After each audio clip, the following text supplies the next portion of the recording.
এক এক ওয়ার্ডের ময়লা এক একটা এরকম সিটি কর্পোরেশনের গোডাউনে এনে জমা করা হয়। দেখতে পাচ্ছেন কিন্তু এখানে যারা কাজ করছে তারা কিন্তু প্রচুর পরিশ্রম করছে।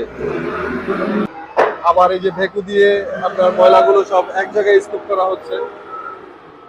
এই যে ভাইটা, এই ভাইটার বেতন হচ্ছে 11,500 টাকা মাসে। তো 11,500 টাকা দিয়া ঢাকা শহরে সে আমাকে সত্যিটা বললো নাকি এর বাইরেও তাদের কিছু ইনকাম আছে আমি জানি না। আমরা একজনের সাথে একটু কথা বলতে চাই।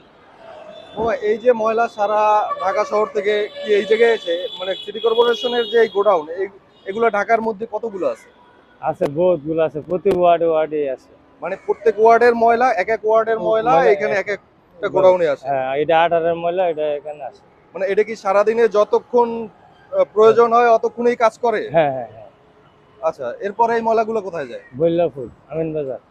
আচ্ছা, এই যারা শ্রমিক দেখতেছি যে কাজ করে এরা এরা আসলে কি মানে এরা তো সরকারিভাবে বেতন পায় নাকি? না, এটা আমরা কন্ট্রাক্টের মাধ্যমে। নাকি হ্যাঁ, একবারে? এক মাসে পড়বে।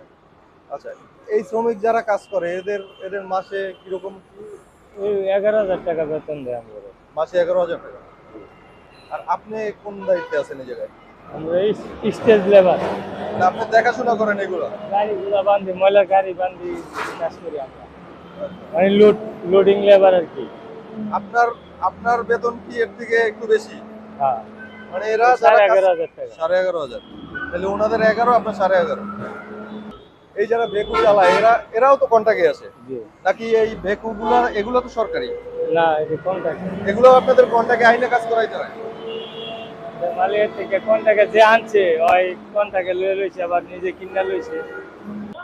কথা বলতে চেয়েছে আবার বিভ্রান্ত বোধ করেছে যে সে এখানে একটা আহ, ময়লার মধ্যে কাজ করে, তার মনে কিন্তু একটু একটু খারাপ লাগাও কাজ করেছে, আমি বুঝতে পেরেছি। এরা হচ্ছে পরিবেশে এমন একটা কাজ করে যেটা তাদের কাছে মনে হয় যে তারা অনেক ছোট কাজ করে, কিন্তু এই কাজটা তো আসলে ছোট না, কাজ কোনোটাই ছোট না। প্রত্যেকটা মানুষের ফ্যামিলি আছে, প্রত্যেকটা মানুষের ঘর আছে, বাচ্চা আছে। তারা তাদের মুখে এক মুঠো খাবার তুলে দেওয়ার জন্য এখানে কিন্তু পরিশ্রম করতে। সবশেষে এরা শান্তি পায় তখন যখন এরা কাজ শেষ করে তাদের ফ্যামিলির কাছে, তাদের পরিবারের কাছে, তাদের বাচ্চা কাচ্চা, স্ত্রী সন্তানদের কাছে